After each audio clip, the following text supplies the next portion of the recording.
tell us the company that you have and what it does. So we are Phoenix Energy, and we do community scale biomass gasification to power and biochar. Yeah, I would say we're an energy first company. So we're BECCS, bioenergy with carbon capture and storage. We are energy first, whereas Bikers is biochar first. We got into business in about 1999.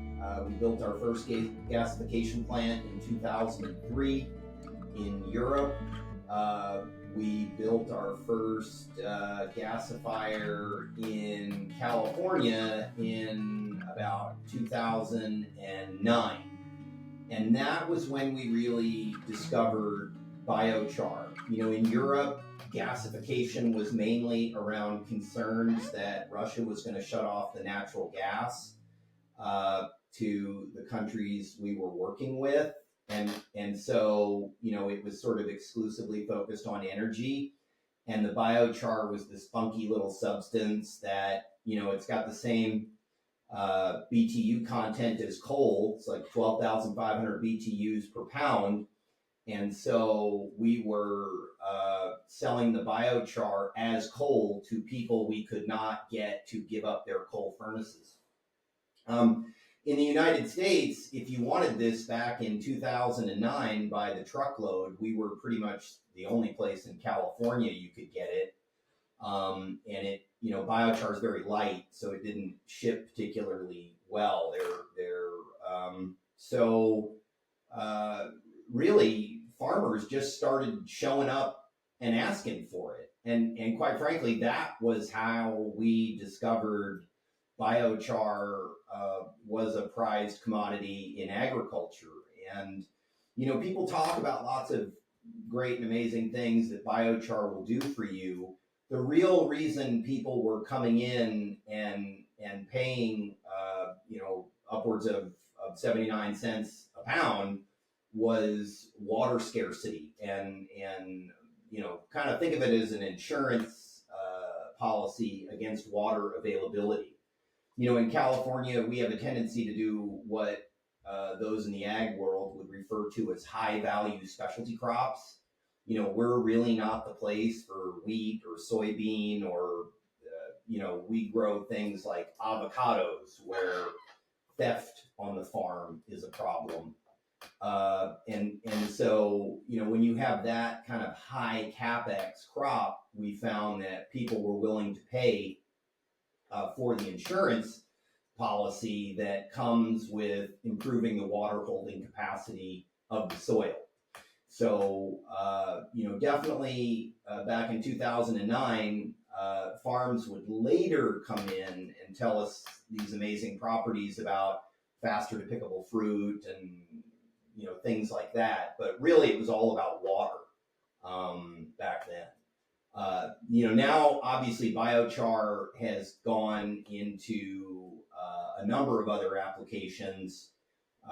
One of the most exciting for us is stormwater and wastewater management. Our biochar is now, it's on the Carquinez Bridge, it's on the 680-80 interchange here in California, and, it's working to keep heavy metals and other toxins out of U.S. waterways. And, we certainly like that. We have an amazing project that we're doing with a group out of Norway called Carbon Crusher, where we're actually incorporating that biochar into a carbon negative road in the forest. And so there's a lot of super exciting and we would sort of argue higher value added uses of that biochar. But, I'm not too terribly embarrassed to tell you, look, man, when I got started in the business, I thought biochar was a waste product. It was only until we got to California that we realized, oh my gosh, it's so valuable. And I'm so glad we did, because quite frankly, when we built the first plant here in 2009, we never would have made it. We never would have survived through that period had not biochar been a valuable commodity. We work effectively with wood chips. Our second plant ran on a mix of peach pits and wood chips. Turns out peach pits are considered hazardous waste, so it's an issue. But yeah, look, we work only with organic residues here in California, and so when we're working with the garbage guys here in the Bay Area, really that's mostly chipped up shipping pallets. 11% of your landfill space here in California, basically recoverable wood waste, mostly in the form of chipped up shipping pallets. Our first two plants were built in ag land, on the Highway 99 corridor in Merced and Modesto. And there it was sort of like chipped up orchards, almond and walnut mostly. And then really what happened was, frankly, government showed up and said, hey, we like what you're doing here so much. We'd love it if you would come up and help us with the forest. And frankly, we've been in the forest ever since. So a lot of our activity these days is really focused on catastrophic wildfire reduction. There are obviously a lot of challenges with that, but post-COVID, biochar is essential. COVID made everything 50% more expensive to construct. And now you simply can't get there without biochar, and you can't get there without carbon credits. And that, look, that's a strategic concern to us because, those things come with stroke of the pen risk. And so we have to be sort of focused on that. Everybody needs the lights to come on.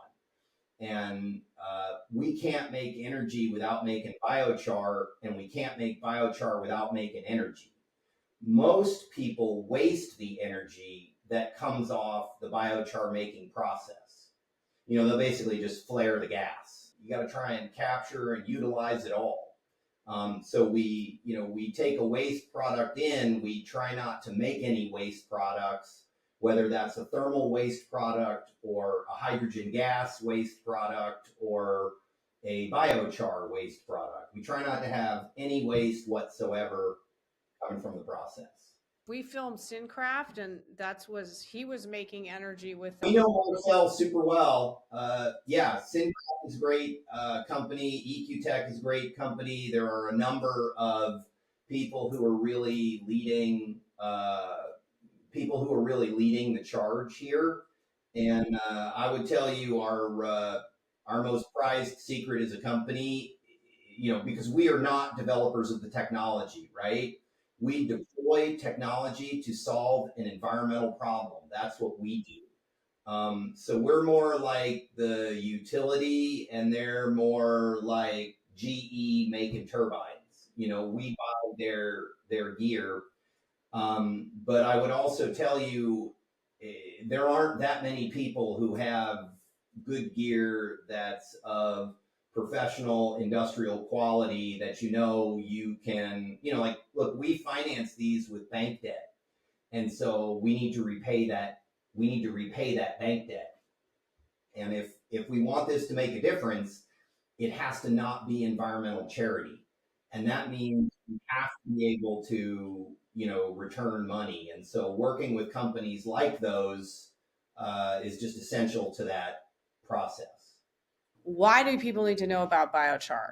Yeah, this one, it just kills me. And we've known this forever. It is the cheapest. If your issue is carbon, it is the cheapest way you're going to impact that problem. And it frustrates me to no end with some of our partners in academia and some of our partners in government, which is they're mesmerized by these unnecessarily technologically elevated solutions and just can't see what's right in front of their face that mankind has been doing since the Stone Age.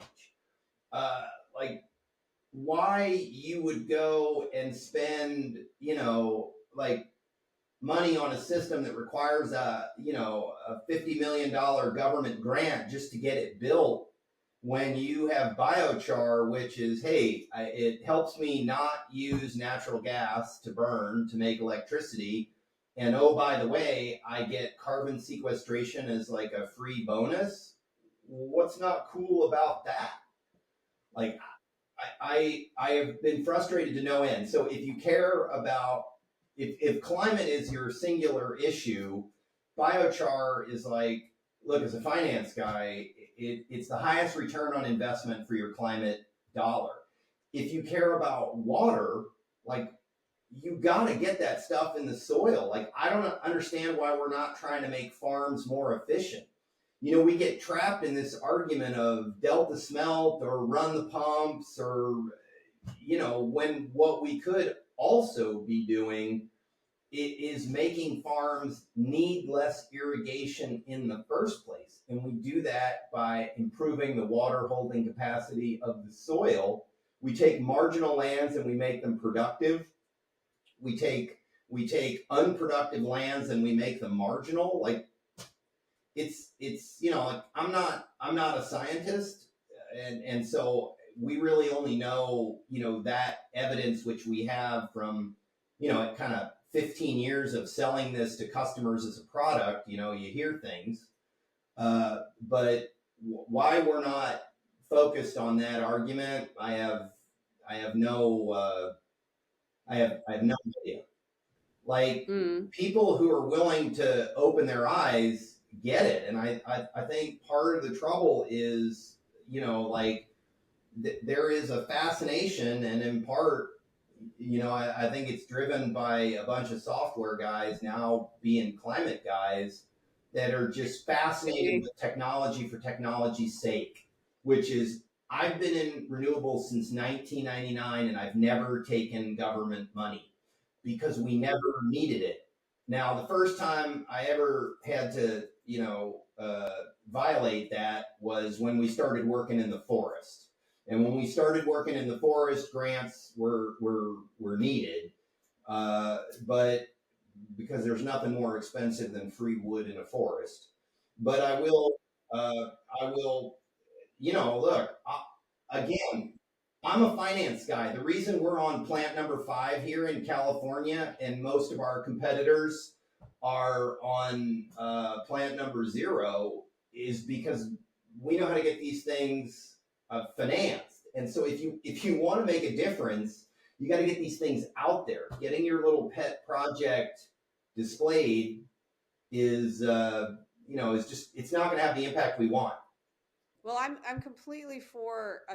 I see your hand, Loni. I'm completely for self-sufficiency, and having a business model that works. I think biochar, it suffers from being sort of having this perception of what Greg likes to call people with ponytails. So I think it suffers from this perception of being not the grown-up in the room and not understanding that this can be done industrial scale and as a business versus just as someone in their backyard burning and creating biochar and shoveling it into their soil. So I think that's something that the industry is trying to fix with this new association. For example, the United States Biochar Coalition is really showing that we are the grown up in the room and we do have industrial scale producers and we are able to run this as a business. We sell into citrus, avocado, almond, walnut, like a 3-fold reduction in the amount of time they got to irrigate. And the key thing is we've never sold biochar, right? Never sold biochar one day in our lives. We answer the phones. We never had a guy coming in who didn't know what he wanted to buy and then deployed it. And what I would tell you is the biggest soundbite I have, I mean, we've got things like they'll come back and say faster to pickable fruit. You get pickable fruit in 2 years instead of 3 to 4 years.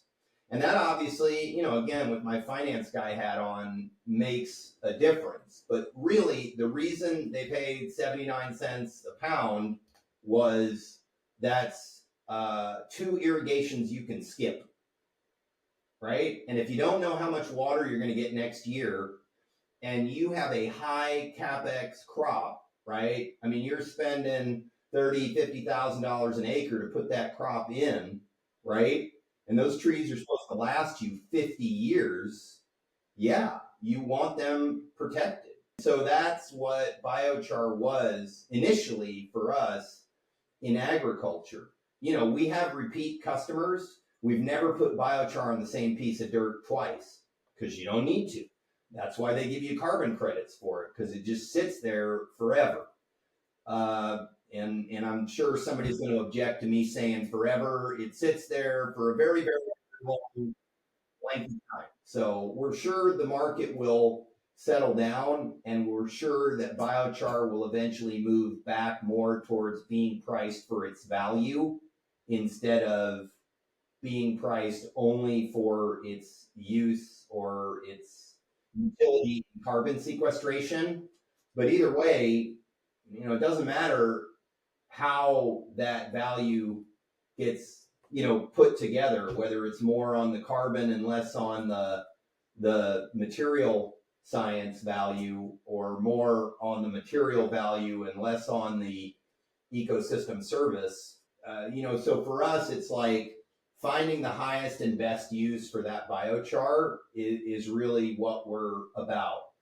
Markets like filtration, where, you know, biochar serves a purpose and then must be replaced, just like the Brita filter or that little thing in the back of your refrigerator that nobody changes, even though the light's been flashing for, you know, a couple of years. That's kind of where I focus. I would encourage you to look at the Lawrence Livermore report if you haven't already, Roads to Removal. I think they do a really good job explaining that. And that was largely when we understood all these new terms that were coming online and how we fit into the ecosystem. So, I mean, it's all evolving so quickly. And to Greg's point, it's because we've been producing and selling biochar for over 15 years. And this conversation wasn't even something anyone was having until the last couple of years. I'm telling you, nobody cared about that until last Thursday.